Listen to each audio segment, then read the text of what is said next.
Gaga, on your right. Bradley. One last lap. This way, guys.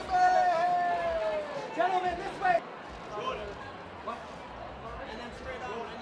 I think we have to look 3 years from now, 5 years from now, to make sure the change is actually true, because there's still always progress to be made. You know, there are no women nominated, you know, in the director category. You know, despite the fact that I think there's 21 people nominated across the two screenplay categories, I think there's only 2 women. So. Look at that, Shirley. Spike, right over here, sir.